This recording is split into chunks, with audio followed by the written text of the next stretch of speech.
Hi, this is Aaron with Zollotech, and today I want to help people out that have been asking me, should I buy the Droid 2, the Incredible, or the Droid X? Now, I've had quite a few people ask me this question, and I thought since I have some experience with all three of them, I could help you out. Now, these are currently arguably the best Android phones. There are other carriers and that sort of thing. So let's say right now you're on Verizon or you're switching to Verizon and you will need to choose. Now, right now, these are the top phones. Again, you could argue that with other carriers and a couple others that are out there. But for the most part, these are considered the best of the best. Tomorrow there could be a better one, but right now this is it. So here we have the Droid 2, the HTC Incredible or Droid Incredible, and the Droid X. So right now you need to make up in your mind, do you want a QWERTY keyboard or not?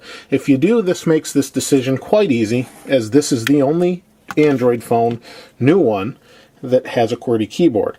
As far as specs go, they're all very similar. They all have 1 gigahertz processors. These have the same processors. Well, this has a Snapdragon, but they're all 1 gigahertz. They all have similar memory. Here we have 8 gigs of onboard storage with an 8 gig card or micro SD card. Here we have 8 gigabytes of internal storage, and here we have a 16 gigabyte internal storage card.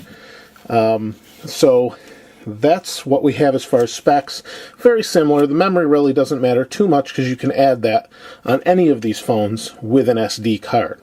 The next question you need to find out or ask yourself is, does the display matter? Because if it does, this is the only OLED screen. So that means it's an organic lighted display, and it's not as good in sunlight, but it does save on battery. And it's very nice and very sharp. Resolutions are all very similar, so I'm not going to go into that. Actual hardware design. That's a big question for a lot of people. Personally, I could give you my opinion because I do like the Incredible's design. It has a different sleek look to it as opposed to the backs of these. Build quality seems very similar on all of them. I would argue that maybe the Motorola's are a little bit more robust, but I do like the Incredible. Just the look of it, I prefer. It is a little bit more thin, but the Droid X is about the same, but then you have the larger screen. So the next question you need to say, or think about rather, is do you want a larger screen? The larger screen is very nice on the Droid X. You've got this, you can see it's running the live wallpapers. The screen's very nice. It's larger. It's great for viewing video content, YouTube, or whatever you choose, movies or whatever. You can also output that with an HDMI connector, which makes that very nice. That's one of your choices. So again, if you want a large screen, easy choice, you pick that. Now, a lot of people don't realize that there are 2 smaller phones in the Verizon carrier catalog that you can pick from that have smaller display sizes and are just as good as one another, but for different reasons. So the Incredible, a lot of people apparently don't realize that it exists, and maybe that's because it's a little hard to come by from what I understand. This has not been in stock, and apparently the stock is refilling. Now, I understand that some of these shipped without OLED screens. From what I read, I don't know how true that is. So say you've got the hardware decided, but you're a little concerned about the operating system. Well, there's really not a worry there at all, because we have Froyo on here. We have Froyo coming to the Incredible and coming to the Droid X shortly. So software support's there. This one's the most current, and that's the way that goes. Now, as far as if you're looking for camera quality and video quality, that's an easy choice, in my opinion, as tests have shown that this is the best. Now, I haven't compared it with this phone yet, but this is an 8 megapixel camera with 720p HD video recording. This doesn't have HD video recording, the Droid 2. This does, or should soon, but camera quality in general is best on the Droid X.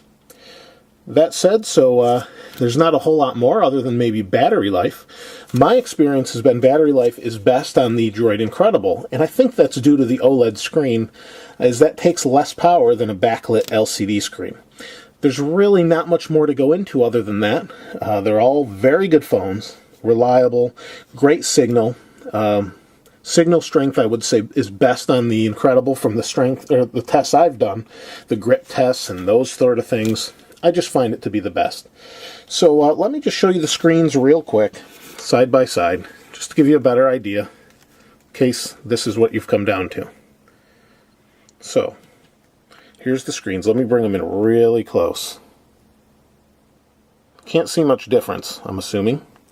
But you can see the OLED screen looks a little bit more vibrant right here. Oh, and one big thing is we have the HTC Sense UI on top of this. So if that's your preference, you're going to want to go with the Incredible. As you can tell, I do like the Incredible a lot. But I'm very biased towards the Droid X, so it's a really tough decision for me also. I think the Droid X would win out a little bit for me, just because I do like the larger screen, and it's easier to type on. But if you're looking for a smaller phone, this you can't go wrong with. If you must have a QWERTY keyboard, you go with the Droid 2. I think overall you'll be very happy with the selection you'll find. And I really can't say much more other than that. If you have any questions, though, that you'd like answered, please feel free to ask. I try to answer all the questions I can. And please continue to comment and subscribe. I really appreciate that. And check back for the contests we have coming up. This is Aaron with Zollotech. I'll see you next time.